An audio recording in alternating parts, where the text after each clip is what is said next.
தி Lord. ஹல்லேலூயா. உங்கள் யாவரும் இயேசு கிறிஸ்து நாமத்தில் இந்த காலை வேளையிலே வாழ்த்துகிறேன். தேவனுடைய வார்த்தை ஆசீர்வாதம் மன்னா மூலமாக உங்களை சந்திப்பதிலே மகிழ்ச்சி அடைகிறேன். இன்றைக்கும் கர்த்தருடைய வார்த்தை நம்மை ஆசீர்வதிக்கிறதாய் காணப்படுகிறது. உங்கள் வாழ்க்கையிலே தேவனுடைய வார்த்தை வெறுமையாய் திரும்பாது. உங்களுக்கு சொல்லப்பட்டவைகள் நிச்சயம் நிறைவேறும். கர்த்தர் வாக்கு மாறாதவர், வாக்குத்தத்தம் பண்ணினதில் உண்மையுள்ளவராயிருக்கிறார். உங்கள் வாழ்க்கையிலே சகலத்தையும் செய்ய அவர் வல்லவராயிருக்கிறார். சோர்ந்து போகாதிருங்கள்.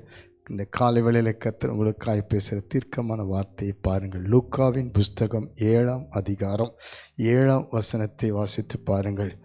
நான் உம்மிடத்தில் வரவும் என்னை பாத்திரனாக எண்ணவில்லை, ஒரு வார்த்தை மாத்திரம் சொல்லும், அப்பொழுது என் வேலைக்காரன் சொஸ்தமாவான்.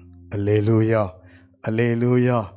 எனக்கு பிரியமானவர்களே, 100க்கு அதிபதி என்ற ஒரு மனுஷனுடைய வேலைக்காரன், பிரியமான வேலைக்காரன் என்று சொல்லி வேதத்தில் வாசிக்கிறோம். அவனிடத்தில் 1000 வேலைக்காரர் இருந்தாலும், அநேகர் இருந்தாலும், அவனுக்கு ஒரு பிரியமானவன் என்று சொல்லி ஒரு வேலைக்காரனை அவன் எப்பொழுதுமே பார்த்து கொண்டிருந்தான். அவனுக்கு ஒரு வேதனை, அவனுக்கு ஒரு வியாதி, அவனுக்கு ஒரு இக்கட்டான சூழ்நிலை. வேதம் அப்படித்தான் சொல்லுகிறது.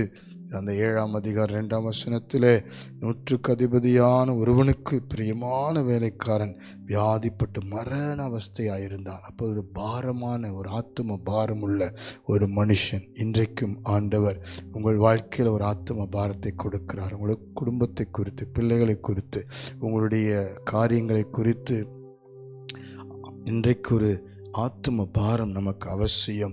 இன்றைக்கு அநேகரை வெறுக்கிறார்கள், ஒதுக்குகிறார்கள், புறம்பே தள்ளிவிடுகிறார்கள். சொந்த குடும்பம், மனைவி, கணவன், பிள்ளைகள், இப்படி பெற்றோர், பல விதத்திலே கூட பிறந்தவர்கள் எல்லாரும் இன்றைக்கு வெறுக்கப்பட்டு ஒதுக்கப்பட்டு ஒரே குடும்பத்திலே காணப்படுகிறார்கள்.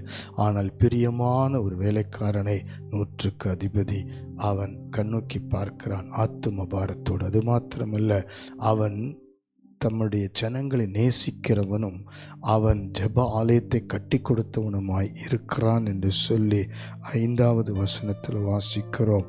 அவன் ஜனத்தை நேசிக்கிறவன், அவன் ஜெபாலயத்தை கட்டி கொடுக்கிற, கர்த்தருக்கு பிரியமான காரியத்தை செய்கிறவன். அல்லேலூயா. எல்லாரையும் நேசிக்கிற ஒரு பாத்திரம். எல்லாருக்கும் மேலாக கர்த்தருக்குரிய காரியத்திலே அவன் தன்னை ஒப்பு கொடுத்து ஈடுபடுத்தி கர்த்தருக்குரிய காரியத்திலே உதவி செய்கிறவன்.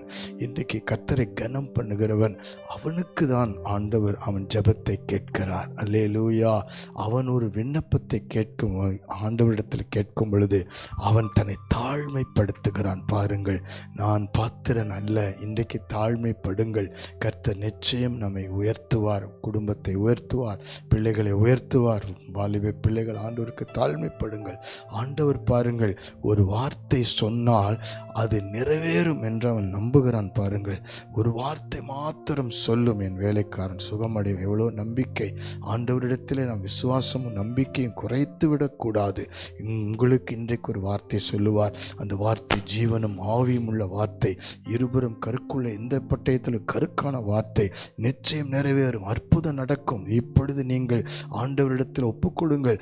ஆண்டவரே, நான் உமக்கு பிரியமானதை செய்ய ஒப்புக் கொடுக்கிறேன். அப்படி வார்த்தையை நான் நம்புகிறேன். அப்பா ஆண்டவரே, நான் ஆத்தும பாரம் உள்ளவனாய் நான் ஒப்பு கொடுக்கிறேன் சொல்லுங்க. இப்போ ஜெபிக்க போகிறோம். வார்த்தையை கர்த்தர் அனுப்புவார். உங்கள் காரியம் எதுவாக இருந்தாலும் நடக்கும். வியாபாரத்திலே, குடும்பத்திலே, வாழ்க்கையிலே, வியாதி படுக்கையிலே, பிள்ளைகள் காரியத்திலே, ஆவிக்குரிய வாழ்க்கையிலே நிச்சயம் ஒரு அற்புதத்தை செய்கிற வார்த்தை தேவன் அனுப்புவார். ஜெபிப்போம்.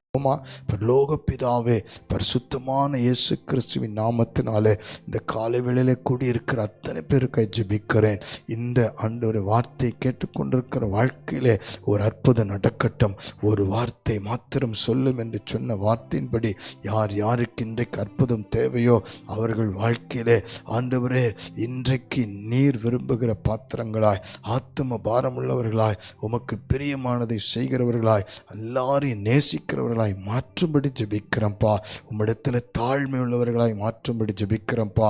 உம்முடைய வார்த்தை வெறுமையாய் திரும்பாது, நிச்சயம் அற்புதம் நடக்கும் என்ற விசுவாசத்தில் நம்பிக்கை உள்ளவர்களாய் மாற்றும்படி ஜெபிக்கிறேன். ஒவ்வொருத்தருடைய வியாதிக்கு மத்தியிலே ஒரு சுகமளிக்கிற வார்த்தை அனுப்புவீராக. கஷ்டங்கள், வேதனைகள், பாடுகள், பற்றாக்குறைகள், கடன்கள், என்ன முடிவெடுக்கிறதுன்னு தெரியாத நிலையில, குழப்பத்திலே, கண்ணீரிலே, துக்கத்தில் இருக்கிற ஒவ்வொருவருக்கும் ஒரு வார்த்தை அனுப்பி விடுவித்தரலும், சுகமாக்கும், ஆலோசனை தாரும். வாலிப பிள்ளைகளை சரியான வழிக்கு ஆயத்தப்படுத்துகிற நல் வார்த்தை அனுப்பும்படி ஜெபிக்கிறோம். கண்ணீரின் பாதையில் உள்ளவர்கள், ஆறுதலற்றிருக்கிறவர்கள், உள்ளத்திலே காயத்தோடு இருக்கிறவர்கள், வேலையில பிரச்சனை, குடும்பத்தில் பிரச்சனை, கணவன் மனைவி பிரச்சனை, பிள்ளைகள் பெற்றோருக்கு பிரச்சனை, இவர்களை பலப்படுத்தும்படி, ஆற்றி தேற்றும்படி ஒரு நல் வார்த்தையை கொடுத்து தைரியப்படுத்தி திடப்படுத்தும்படி ஜெபிக்கிறேன். நம்முடைய வார்த்தையினாலே அற்புதம் நடந்தது போல இன்றைக்கும் அற்புதம் நடப்பதாக. சுக பலன், ஆரோக்கியம் உண்டாவதாக, செழிப்பு உண்டாவதாக, வழிகள் திறக்கப்படுவதாக. வார்த்தையாகிய தேவன் வெளிப்பட்ட ஆசீர்வதியும்.